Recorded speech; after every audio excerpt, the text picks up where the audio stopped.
আপনারা হয়তো বা শহরে আছেন, দালান কোঠার ভিতরে আছেন, আপনারা বুঝতে পারবেন না আসলে এটা কতটা একটা কষ্টকর। প্রত্যেকটা ধানে লেগে আছে একটা কৃষকের পরিশ্রম, ঘাম। তো এইটা শুধুমাত্র একজন কৃষকই বোঝে।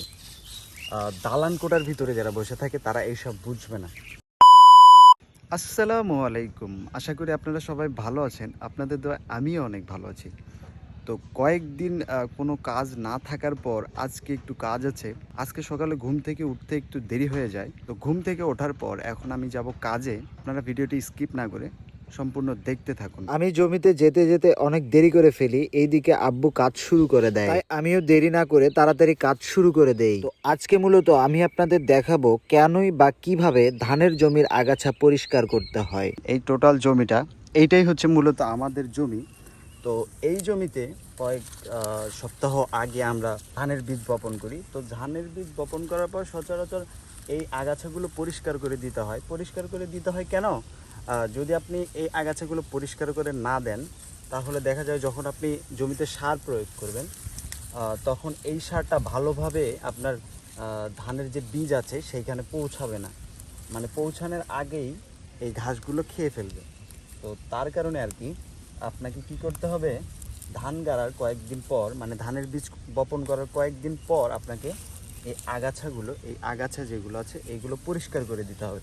তাতে করে দেখা যাবে আপনার যখন সার প্রয়োগ করবেন তখন সেই সারগুলো ঠিক মতো আপনার সেই ধানের বীজের গোড়ায় পৌঁছাবে এবং ধানের ফলনটাও অনেক ভালো হবে। তো এই কারণেই মূলত আমরা ধানের জমিতে আগাছা পরিষ্কার করে দিচ্ছি। প্রচণ্ড রোদের মধ্যেই কাজ করতে হচ্ছে।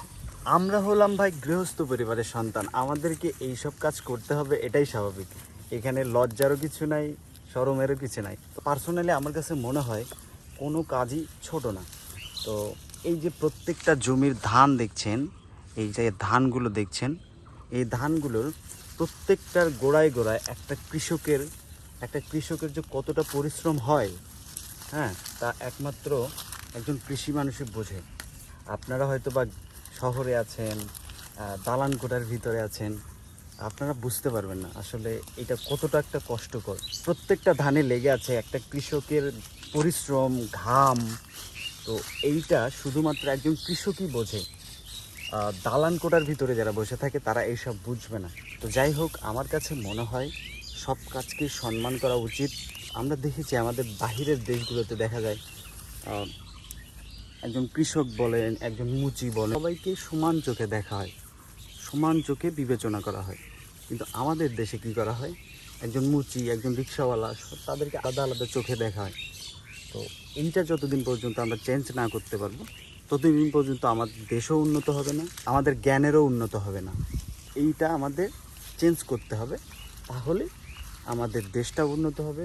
জমি থেকে ঘাস বলেন, পাতা বলেন, এইসব তুলে, এইসব যে আছে এইগুলো এইভাবে তুলে আমাকে এখানে জমা করতে হবে এবং পরবর্তীতে তা জমির সাইডে নিয়ে গিয়ে ফেলে দিতে হবে। আজকের কাজ মোটামুটি এখন এইখানেই শেষ, আবার আসতে হবে কালকে। জমির কাজ পুরোপুরি শেষ হয়নি, শেষ হবে। এটা অনেক বড় জমি, তো সেজন্য একটু সময় লাগবে, তো শেষ হবে। তো আপনারা সবাই ভালো থাকবেন, সুস্থ থাকবেন। আর যদি ভিডিওটি ভালো লেগে থাকে তাহলে অবশ্যই চ্যানেলটি সাবস্ক্রাইব করবেন। আর যদি ফেসবুক পেজ থেকে দেখে থাকেন তাহলে অবশ্যই ফেসবুক পেজটি ফলো করবেন। ধন্যবাদ। আসসালামু আলাইকুম।